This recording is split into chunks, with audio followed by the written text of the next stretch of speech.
The result you would have wanted today, what were your thoughts on the game? We were very poor from start to finish. We had opportunities in the game,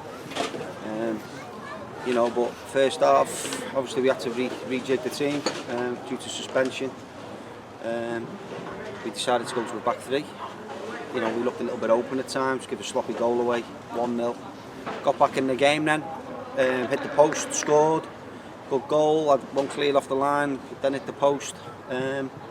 They always look good on the counter-attack. They're number 10, causes a few problems, a lot of problems.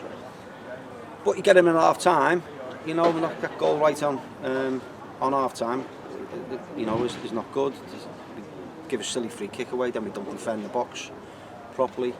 And then second half, the lad scored a great goal, left peg, top bin.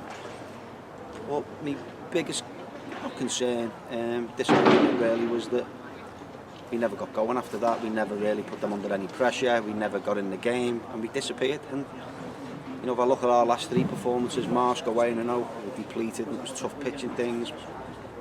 And look at Warrington, town probably for majority of all the first half on last Monday.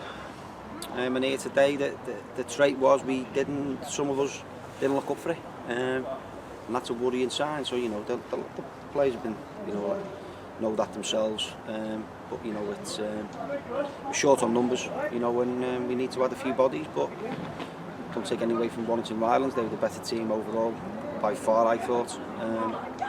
We were poor. You mentioned the goal on half time. Do you think that changed the game in Warrington Rylands' favour? I think it did, because I think at that time, it was 1-1. I thought, both teams, it was a little bit of a basketball match. We could have scored, they could have scored. Although I thought we had the better chances first half. And I think that goal in half time does change the game. But then you're 2-1 down at home, and you've got to go out and give the crowd something to, there's a big crowd on here, give them something to cheer about, get behind the players. But within 5 minutes, it's 3-1 down. I think it felt like 5 minutes, don't know what it was. But for me, it was just a general attitude after that. We down tools, we tried to change it, we tried to change personnel, change shape. But even then, we had opportunities. We've got to be better, make better decisions in the final third. But we were poor. I definitely thought, last half an hour of the game, I thought we were poor. Another absentee today, Josh Wardle, for suspension. Do you think having him out the side for today was a big factor? Oh, he's massive. He's the captain of the club. He's the captain of the club. So he's always going to be a miss. You've got him, obviously. James Barrigan can't play because it's his parent club. So they're two fairly big. But I say to them all the time, people are going to have bad games. We're going to have games where we're not very good. That's life. That's non-league football.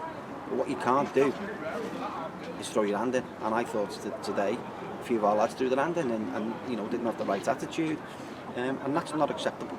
It's not acceptable. If we're going to be poor, we're going to have lads missing, you've got to deal with it. But we didn't do that. And as I say, the worst thing for me was the way we down tools.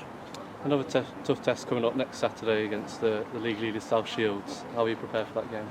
We'll train Thursday. I won't even consider that at the moment. As I said earlier, we've played our last 3 games, we've been poor, in my opinion.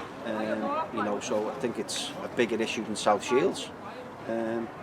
We went through a similar issue probably this time last season, with injuries and suspension of key players, and we had to go out and make a lot of change. And as I've just said in there, if that's what we've got to do again, that's what we'll do. But let's not get too emotive. No emotional, about the situation. Let's sit down, have a good think, and take it from there. Cheers, Neil.